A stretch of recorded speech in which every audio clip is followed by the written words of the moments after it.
आपको याद हो लास्ट लेक्चर में, तो गैस्ट्रुलेशन में मैंने आपको बताया था कि जो ब्लास्टुला है that is converted into the gastrula. ठीक है, आफ्टर इम्प्लांटेशन ब्लास्टुला किस में कन्वर्ट हो जाता है, गैस्ट्रुला में। तो प्रोसेस को नाम दिया जाता है गैस्ट्रुलेशन। क्लियर? तो गैस्ट्रुलेशन में मैंने आपको बताया था कि सेल की मूवमेंट्स होगी जिनको मॉर्फोजेनेटिक मूवमेंट्स बोला जाता है। और जो स्टेप्स थे बेटा, अगर आपको याद हो तो एक बार जस्ट रिकॉल कर लो। सबसे पहले स्टेप में फॉर्मेशन होता है एपीब्लास्ट एंड हाइपोब्लास्ट का, जो इनर सेल मास के अरेंजमेंट से होगा। Then formation of amniotic cavity, formation of the primary yolk sac, formation of extraembryonic mesoderm, and formation of extraembryonic coelom, then formation of amnion, chorion and yolk sac. तो यहाँ तक approximately मैंने last lecture में आप लोगों को बता दिया था। ठीक है, अब उसके बाद अगर हम बात करें that is regarding the further, जो दो स्टेप हमारे पास बचे हैं, इधर तक के डायग्राम आई थिंक आपको क्लियर हो गए होंगे। अब स्टेप जो बचा है उसमें प्रिमिटिव स्ट्रीक और एक जर्म लेयर्स, ये वाले दो स्टेप्स है बेटा आपके पास। ठीक है, तो अब मैं पूरा डायग्राम वापस नहीं बनाऊंगी, वो लास्ट डायग्राम आप लोगों को याद होना चाहिए कि उसमें एम्नियन, कोरियन, यॉर्क सैक तीनों लेयर्स मैंने क्लियर आपको बता दी थी। अब जरा प्रिमिटिव स्ट्रीक की तरफ चलते हैं। नॉर्मली क्या होता है बेटा, जब आप ये सारे स्टेप्स करते हो और जो डायग्राम आप बनाते हो उसमें, तो सपोज जो ये आप लोगों के पास है, now this is basically the layer which is made up of the long columnar cell. ये long column like cells की जो लेयर है, इस लेयर को यहाँ पर नाम दिया जाता है एपीब्लास्ट। इस अपर लेयर को आप क्या बोलते हो, एपीब्लास्ट। और एपीब्लास्ट के बिल्कुल नीचे जो क्यूबॉइडल सेल्स की लेयर आपके पास है, which are the cube like cell, उस लेयर को यहाँ पर नाम दिया जाता है हाइपोब्लास्ट। क्या बोला जाता है उसको, हाइपोब्लास्ट। अब मैं सिर्फ इतना सा हिस्सा ले रही हूँ, इसको बताऊंगी इनमें से कैसे प्रिमिटिव स्ट्रीक बनेगा और कैसे जर्म लेयर्स बनेंगे। प्रिमिटिव स्ट्रीक में बेसिकली बेटा जो स्ट्रीक वर्ड है, स्ट्रीक का मतलब होता है जो चीज बहुत अलग और बिल्कुल डिफरेंट दिखाई देती है। क्लियर? अब देखो होगा क्या, नॉर्मली आपके पास ये सारी लेयर क्या है, ये पूरी आपके पास एपीब्लास्ट है। नाउ व्हाट विल हैपन कि जो एपीब्लास्ट है बेटा, उसका एक छोटा सा एरिया अगर आप देखो डॉर्सल साइड पे, तो वहां पर हमें थोड़ा नोड लाइक स्ट्रक्चर नजर आता है, बड लाइक स्ट्रक्चर नजर आता है। कहने का मतलब you will see this kind of the structure. ठीक है, अभी तक ये लेयर पूरी फ्लैट आपको नजर आ रही थी, अब इस लेयर के एक इतने से हिस्से में हमें एक प्रोट्यूबरेंस नजर आ रहा है, एक उभरा हुआ पार्ट नजर आ रहा है। इस उभरे हुए पार्ट को यहाँ पर नाम दिया जाता है प्रिमिटिव स्ट्रीक। क्या बोला जाता है इसको, प्रिमिटिव स्ट्रीक। ठीक है, अब इस उभरे हुए पार्ट का है क्या कि इसमें ऑब्वियसली बेटा कॉलम लाइक सेल्स है। इन कॉलम लाइक सेल्स की वजह से हम इस लेयर को यहाँ पर क्या नाम देते हैं, एपीब्लास्ट। तो है तो ये हमारे पास एपीब्लास्ट, लेकिन एपीब्लास्ट के इस रीजन में क्या होगा कि cell undergo repeated mitotic division. Cell में क्या हो रहा है, रिपीटेड माइटोटिक डिविजन हो गई है। तो सेल जो है वो टूट के बहुत सारे यहाँ पर बनाते हैं नए सेल। तो ये सारे सेल बेटा यहाँ पर इकट्ठे हो गए, कंजस्टेड हो गए। इसी वजह से जो जगह है वो थोड़ी बट लाइक बाहर को निकल आई है। तो इतना सा हिस्सा हमें स्वोलन नजर आ रहा है, सिर्फ इतना सा हिस्सा, सिर्फ this area is bit swollen. It is due to the presence of the number of the cells which are formed by mitotic division. So this part which clear cut, मतलब जो बिल्कुल अलग आपको दिख रहा है बाकी हिस्से से, इतने से पार्ट को यहाँ पर क्या बोला जाता है, प्रिमिटिव स्ट्रीक। और ऑब्वियसली बेटा नीचे वाली जो लेयर हमारे पास है, that layer is made up of the cuboidal cell, और उस लेयर को हम यहाँ पर क्या नाम देते हैं, हाइपोब्लास्ट। ये तो हमारे पास हाइपोब्लास्ट और हाँ ठीक है, क्यूबॉइडल सेल्स की। अब उसके बाद होगा क्या कि जो आपके सेल्स हैं they start undergo a process. Process में बेटा आपके पास क्या होगा, इनवेजिनेशन। इनवेजिनेशन का मतलब क्या होगा कि आपके जो ये सेल्स हैं जो यहाँ पर आपको प्रिमिटिव स्ट्रीक में नजर आ रहे हैं, these cells they start moving downward or inward, नीचे की तरफ आना स्टार्ट हो जाएंगे, क्योंकि लगातार इनका नंबर बढ़ रहा है, लगातार ये डिवाइड हो रहे हैं, तो इनकी पॉपुलेशन बढ़ रही है। तो ये धक्का मारते हैं, पुश होते हैं नीचे की तरफ, अंदर की तरफ, दैट इज कॉल्ड इन्वेजिनेशन। अब अगर ये सेल नीचे की तरफ या अंदर की तरफ आएंगे तो ऑलरेडी कौन सी लेयर है हमारे पास, हाइपोब्लास्ट है।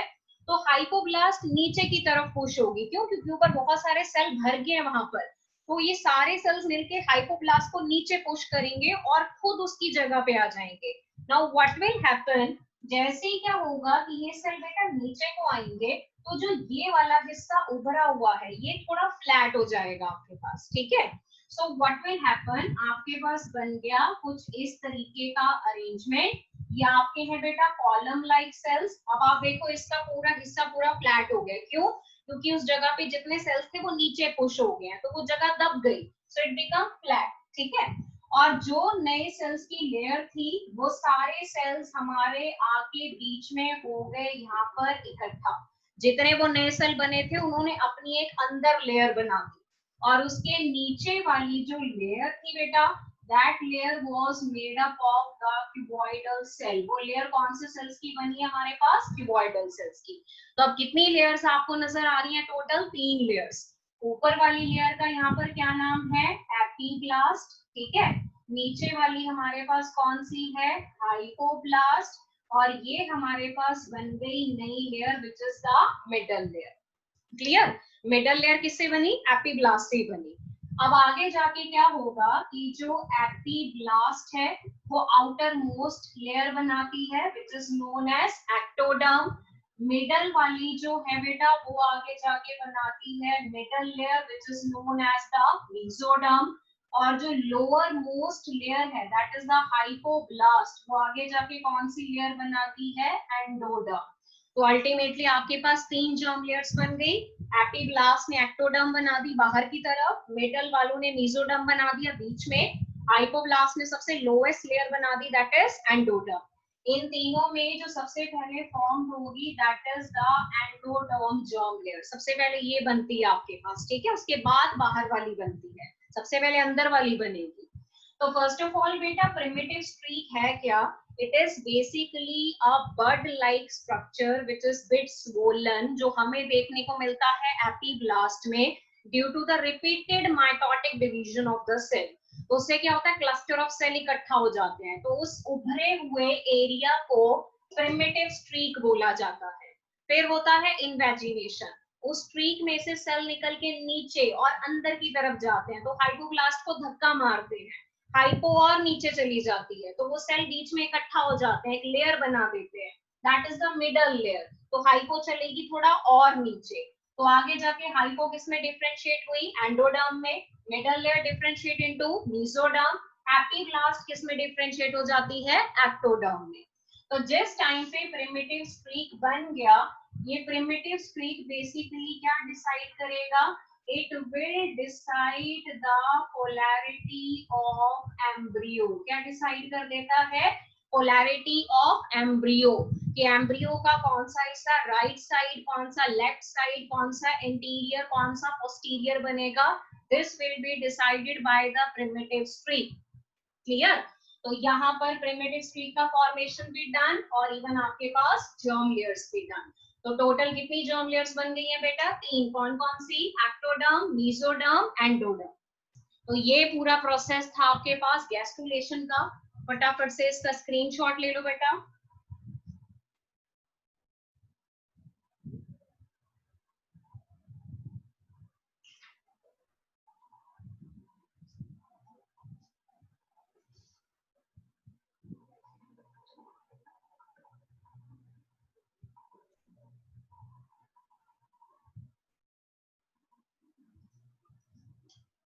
आई थिंक स्क्रीनशॉट हो गया होगा सब बच्चों का।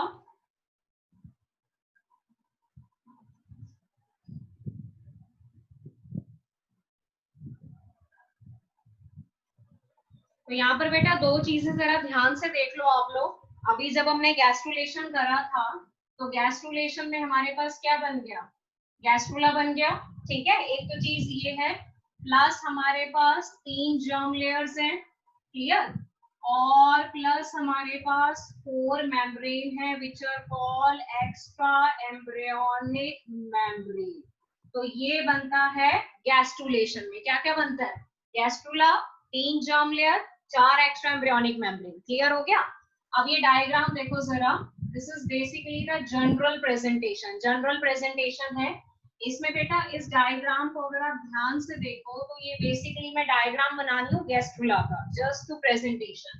तो इस डायग्राम में बेसिकली आपके पास टोटल 3 लेयर्स हैं। सपोज ये बाहर की तरफ लेयर है, इस लेयर को हमने यहाँ पर नाम दे दिया एक्टोडर्म का, ठीक है। फिर उसके बाद एक लेयर अंदर की तरफ है, इसको हमने नाम दे दिया एंडोडर्म का, क्लियर। फिर उसके बाद एक लेयर और आती है जो हमारे पास है मीसोडर्म, फिर से एक और लेयर है मीसोडर्म। तो अगर आप इस अरेंजमेंट को देखो, this is outer most layer ectoderm, फिर रेड वाली मीसोडर्म, ये भी मीसोडर्म और ये एंडोडर्म। बीच में जगह खाली दिख रही है दो मीसोडर्म के बीच में, इसको क्या बोलते हैं?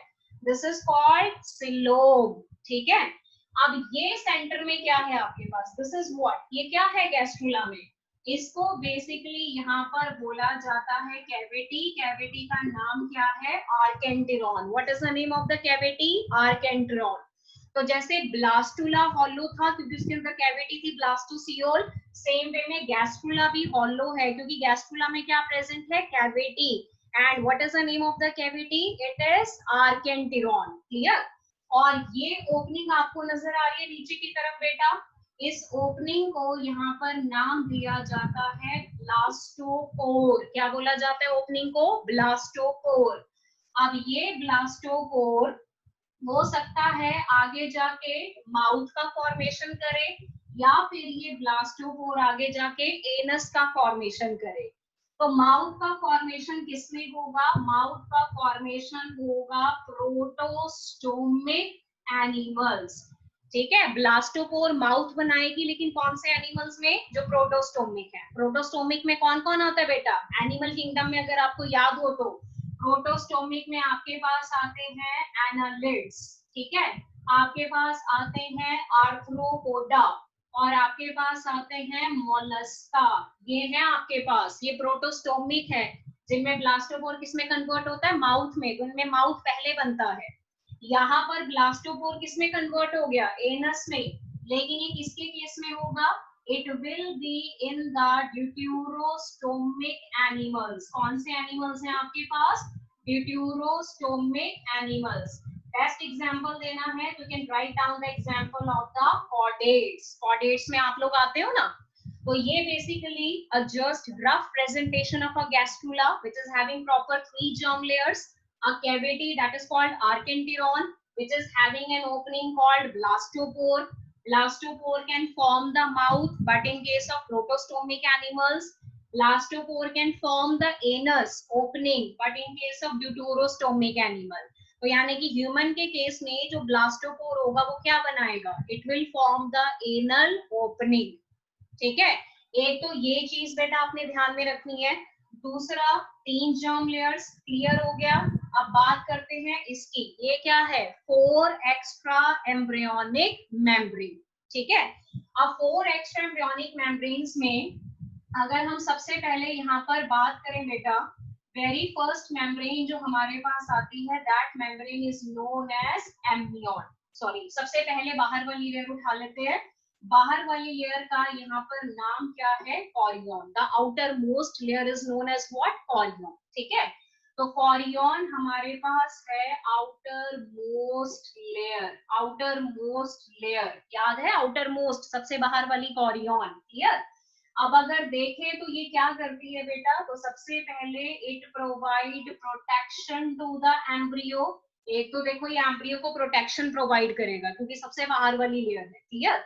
और दूसरा, it help in the formation of placenta. किसका फॉर्मेशन करता है? प्लेसेंटा का। तो ह्यूमंस के केस में जो प्लेसेंटा बनता है वो कौन सी एक्स्ट्रा एम्ब्रियोनिक मेम्ब्रेन से बनता है? Always remember the name of the membrane is chorion. It is very very important. Chorion क्या है? आउटर मोस्ट लेयर है, उसका काम है प्रोटेक्शन प्रोवाइड करना एम्ब्रियो को, and plus there is a formation of placenta, clear. फिर उसके बाद सेकंड हमारे पास आती है layer which is known as amnion, जो कॉरियन के अंदर की तरफ है, ठीक है। तो ये हमारे पास आती है इनर लेयर, कॉरियन के अंदर। अब बेटा एम्नियन क्या करेगा?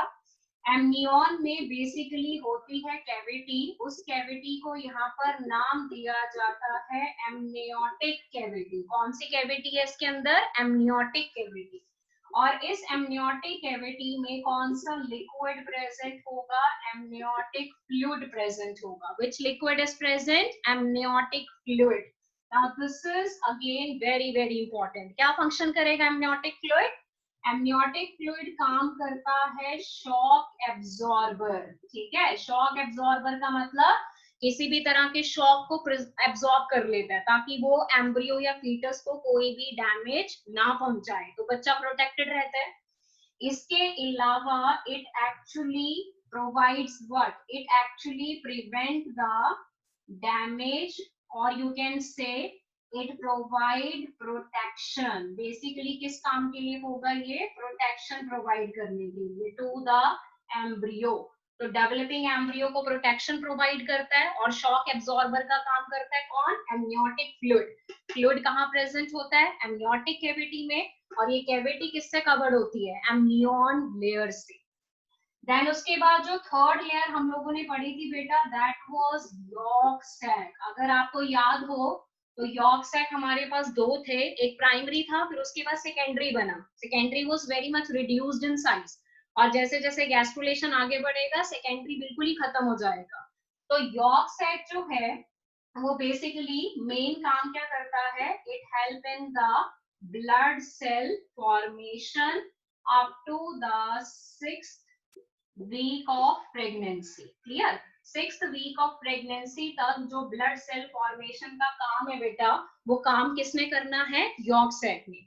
तो यॉर्क सैक का काम है कि जब तक बाकी ऑर्गन्स ना बन जाएं तब तक जो ब्लड सेल फॉर्मेशन का काम है वो यॉर्क सैक करेगा up to the 6th week of pregnancy.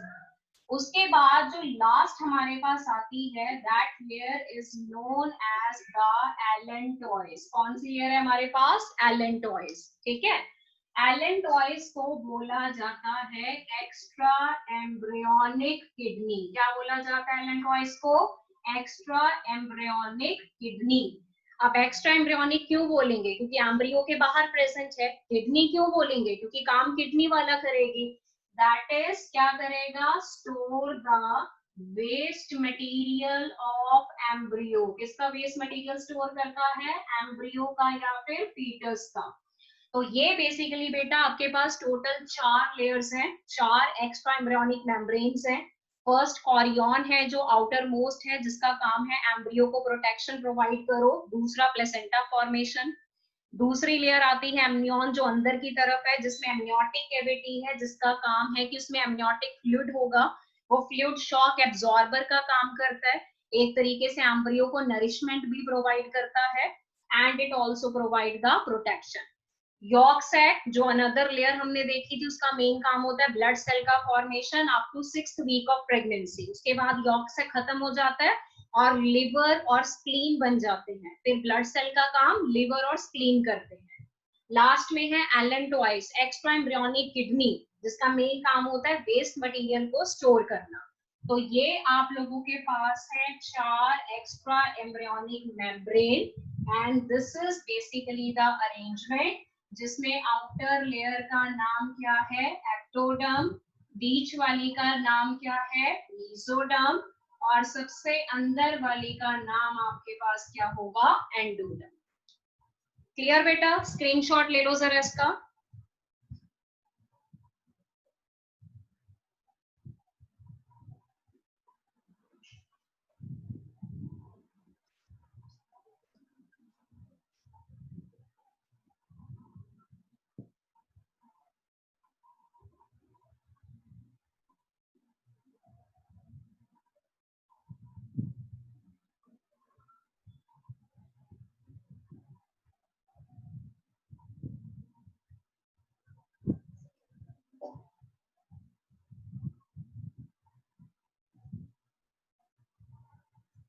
हाँ जी, स्क्रीनशॉट हो गया बेटा सब बच्चों का?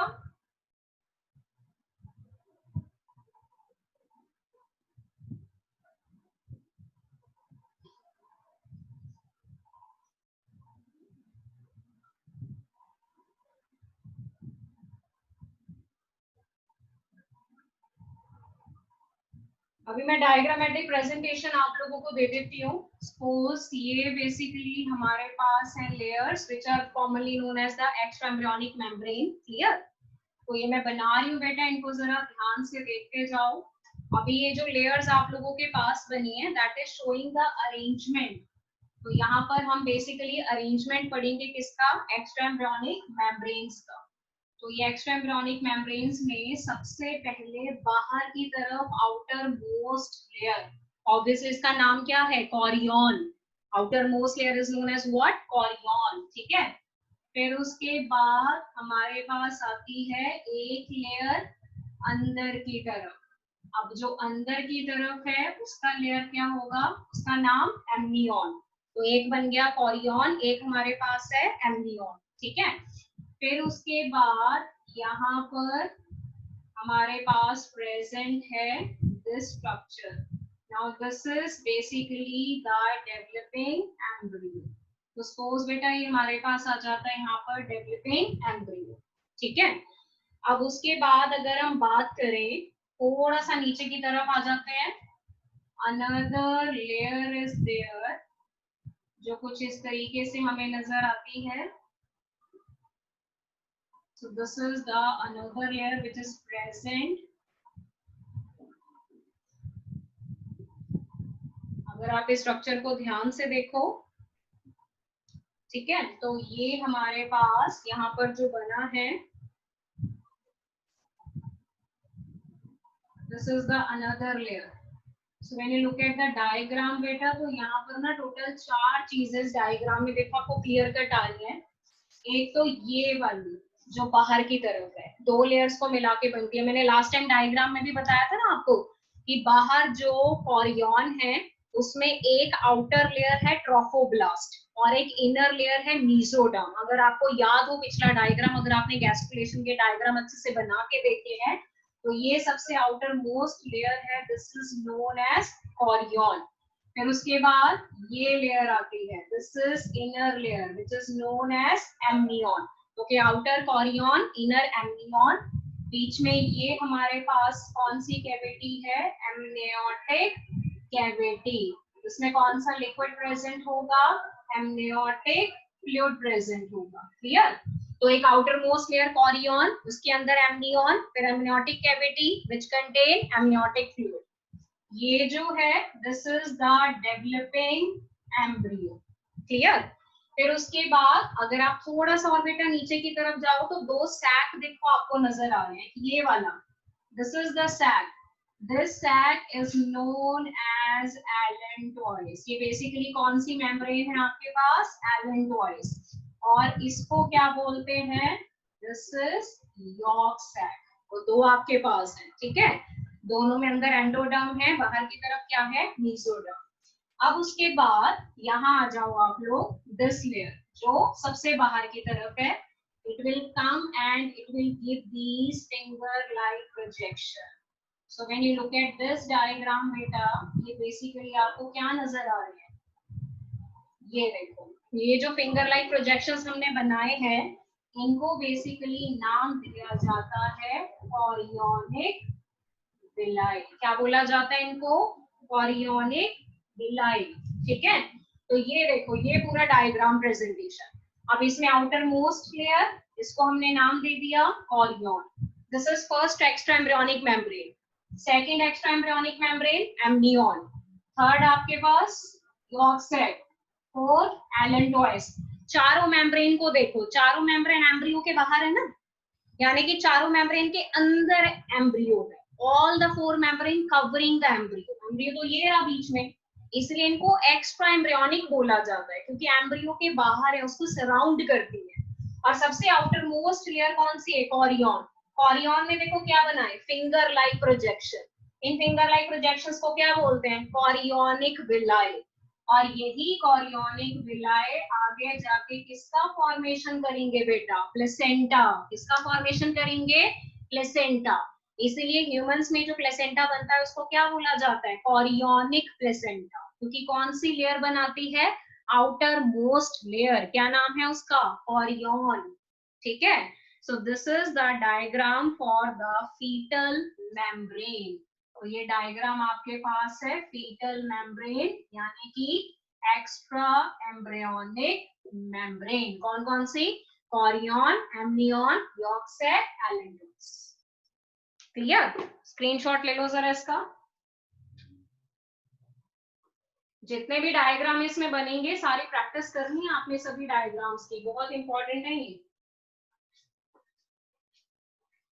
अभी देखो जो ये ब्लैक कलर से बनाया है ये एम्ब्रियो है, और ये जो कैविटी है ये सारी एमनियोटिक कैविटी है। तो मतलब जो एम्ब्रियो है वो एमनियोटिक कैविटी में ऐसे फ्लोट कर रहा है आराम से, क्योंकि उस कैविटी में पूरा लिक्विड है, तो वो शॉक एब्जॉर्बर का काम कर रहा है। तो वो बेसिकली क्या कर रहा है? प्रोटेक्शन प्रोवाइड कर रहा है डेवलपिंग एम्ब्रियो।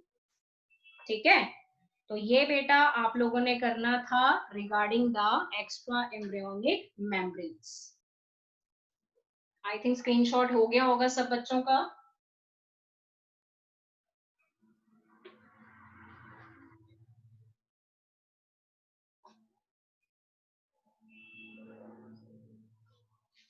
अच्छा बेटा, अभी आप लोगों ने गैस्ट्रुलेशन में एक और चीज बनाई है। कौन सी चीज बनाई है?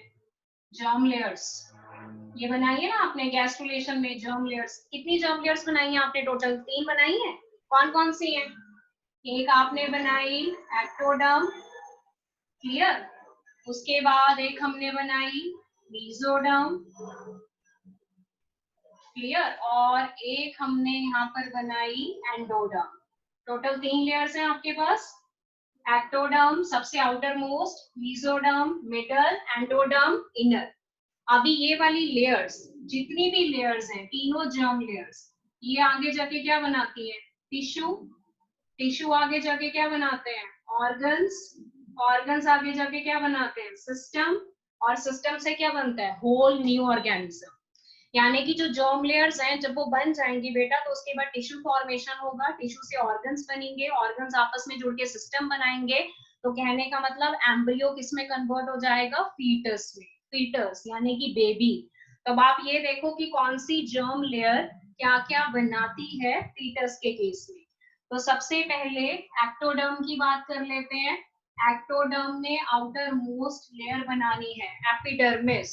Epidermis is the outer most layer, and उसके साथ स्किन डेरिवेटिव। स्किन डेरिवेटिव में जैसे आपके हेयर है, नेल्स है, ये सब आ जाते हैं। ठीक है, ये हमारा किससे बनेगा? एक्टोडर्म से।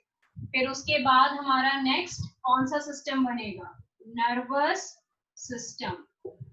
ये भी किससे बनेगा बेटा? हमारा एक्टोडर्म से। ठीक है, फिर उसके बाद next I. Number 4 internal ear. ये वो पार्ट्स हैं जो हमारी रिस्पेक्टिव जर्म लेयर से बनेंगे। कौन सी जर्म लेयर है बेटा? Ectoderm, clear. तो ये वो पार्ट्स हैं जो हमने बनाए जर्म लेयर से, दैट इज एक्टोडर्म। उसके बाद है मेसोडर्म। मेसोडर्म से बनता है हमारा स्किन का दूसरा लेयर, डर्मिस, जो एपिडर्मिस के बिल्कुल नीचे है। फिर उसके बाद बनता है मस्कुलर टिश्यू, जिसमें मसल्स आते हैं। थर्ड कनेक्टिव टिश्यू, जिसमें आता है ब्लड, बोन्स, कार्टिलेज। ब्लड हो गया, बोन्स हो गया, कार्टिलेज हो गया, एडिपोज टिश्यू, ये सारे किस में आ जाते हैं? आपके कनेक्टिव टिश्यू में। फिर उसके बाद हमारा आता है वैस्कुलर सिस्टम। वैस्कुलर सिस्टम का मतलब क्या बोला मैंने? वैस्कुलर सिस्टम का मतलब सर्कुलेटरी सिस्टम, जिसमें ब्लड है, हार्ट है, ब्लड वेसल्स हैं। फिर हमारे पास another organ, that is kidney. Then we have gonads, clear. Kidney हो गया, गोनैड्स हो गया, ये भी कहाँ से बन रहे हैं? Again from the mesoderm. फिर हमारे पास urinary system, that is again mesodermal in origin. तो ये सारे मेसोडर्म से बनेंगे। फिर कौन सी बची? एंडोडर्म। एंडोडर्म से सबसे पहले बनती है गट। गट क्या है? Alimentary canal, digestive system. फिर उसके बाद आपका रेस्पिरेटरी सिस्टम, जिसमें आप रेस्पिरेशन करते हो, that is also formed by the inner most layer which is known as what? Endoderm. ठीक है, फिर उसके बाद आपका बनता है liver, that is a part of digestive gland. Then you have pancreas. Liver and pancreas, याद है ना, ये बॉडी के दो इंपॉर्टेंट ग्लैंड्स हैं जिनका काम क्या होता है? जिनका मेन काम होता है सिक्रेशन रिलीज करना। फिर आपके पास number 5 thyroid gland, number 6 parathyroid gland. Clear? ये बेसिकली सब कहां से आ रहे हैं? एंडोडर्म जर्म लेयर से। देन यू हैव थाइमस, ये भी आपकी बॉडी का ग्लैंड है। फिर उसके बाद middle ear, middle ear is a part of your year. आपके ईयर में बेटा 3 पार्ट्स हैं, एक्सटर्नल, इंटरनल एंड मिडल। तो मिडल ईयर कौन बनाता है यहाँ पर? This one. ठीक है। उसके अलावा अगर आप मीजोडर्म की बात करो तो यहाँ पर एक और पार्ट आपने लिखना है, एड्रीनल कॉर्टेक्स। याद है आपको एड्रीनल ग्लैंड होता है आपकी बॉडी में, एड्रीनल ग्लैंड किडनी के ऊपर। तो उसमें 2 पार्ट्स होते हैं ना, बाहर वाले पार्ट को कॉर्टेक्स बोलते हैं, अंदर वाले पार्ट को मेड्यूला बोलते हैं। तो कॉर्टेक्स ये बनाता है और मेड्यूला यहाँ से बनेगा। तो adrenal medulla is formed by ectoderm and adrenal cortex is formed by mesoderm. इसके अलावा बेटा यहाँ पर एक और ग्लैंड है, that is pituitary gland. Then उसके बाद आपका आता है पीनियल ग्लैंड। क्लियर? तो ये वाले सारे ग्लैंड्स किस में आ जाते हैं? एक्टो में, जो कि बाहर वाला पार्ट है। इसके अलावा यू हैव इनेमल, जो कि आपके टीथ का पार्ट है, आउटर मोस्ट व्हाइट कलर का पार्ट जो है, क्राउन पार्ट। फिर उसके इनेमल के बाद, इनेमल में बेटा बेसिकली अगर आप अपने टीथ का पार्ट देखो ना, तो जो बाहर की तरफ निकला होता है व्हाइट कलर का, क्राउन बोलते हैं ना इसको, क्राउन व्हाइट कलर का। इसकी जो बाहर वाली लेयर है वो हार्डेस्ट सब्सटेंस मानी जाती है ह्यूमन बॉडी में, इट इज कॉल्ड इनेमल। और इसकी जो अंदर वाली लेयर है उसको क्या बोला जाता है? Dentine. So enamel and dentine. उसके अलावा वही है स्लाइवरी ग्लैंड्स। तो ये बेसिकली सारे पार्ट्स हमारे कहाँ से आते हैं? एक्टोडर्म से। बाकी जो वहां पर पार्ट है बेटा वो बेसिकली कहाँ से आएंगे? आपके मीजोडर्म से। ठीक है। एक इसमें और चीज आप लिख सकते हो, notochord. You remember what is notochord? I think आप बच्चों को याद होगा नोटोकॉर्ड क्या था। क्या था नोटोकॉर्ड? नोटोकॉर्ड एक इसमें बस याद रखना, कॉरोइड एंड स्क्लेरा ऑफ आई। वैसे तो आई में एक्टोडर्म ओरिजिन है, बट आई के ये वाले 2 पार्ट मीजोडर्मल ओरिजिन के हैं। क्लियर? और एंडोडर्म में बेसिकली आपके ग्लैंड्स हैं, और एक आपका गट वाला part, respiratory system, liver, pancreas, thyroid, parathyroid, thymus and middle ear. तो ये कुछ सिलेक्टिव पार्ट्स हैं बेटा जो आप लोगों ने ध्यान में रखने हैं। यहाँ पर देखो ग्लैंड्स मोस्टली कवर हो गए, pancreas, liver, thyroid, parathyroid, thymus, ये तो ग्लैंड्स ही हो गए अगर आपने +1 में पढ़े हैं। फिर यहाँ पर गोनैड्स, गोनैड्स को भी ग्लैंड्स में रखा जाता है, बोलते हैं ना हिट्रोक्राइन ग्लैंड। ठीक है। यहाँ पर pituitary, pineal, then adrenal medulla, यहाँ पर adrenal cortex, and one more super master gland. What is the name of the super master gland? Hypothalamus. General part याद रखने बेटा, बहुत ज्यादा डिटेल में नहीं जाना है, कम से कम इतना तो आपको याद करना पड़ेगा ये कि किस ऑर्गन का ओरिजिन कौन सी जर्म लेयर से। स्क्रीनशॉट ले लो जरा इसका।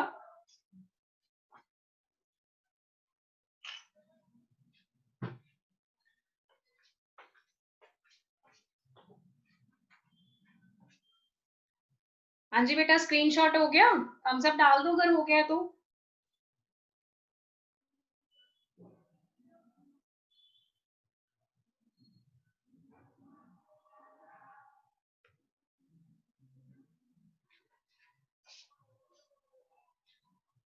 ओके बच्चे आज सारे हैं आई थिंक क्लास में। ठीक है ठीक है, जरा चैट बॉक्स में देख लूं। एलन टॉयज के डायग्राम के बारे में लिखा है। एलन टॉयज डायग्राम में कहाँ है बेटा? आई थिंक अब आप लोगों को क्लियर हो गया होगा, जो मैंने डायग्राम इससे पहले बनाया था बोर्ड पे, उसमें एलन टॉयज मैंने बनाई थी लेयर। मैंने बोला था वो गैस्ट्रुलेशन के डायग्राम में आपको क्लियर नहीं हो पाएगा,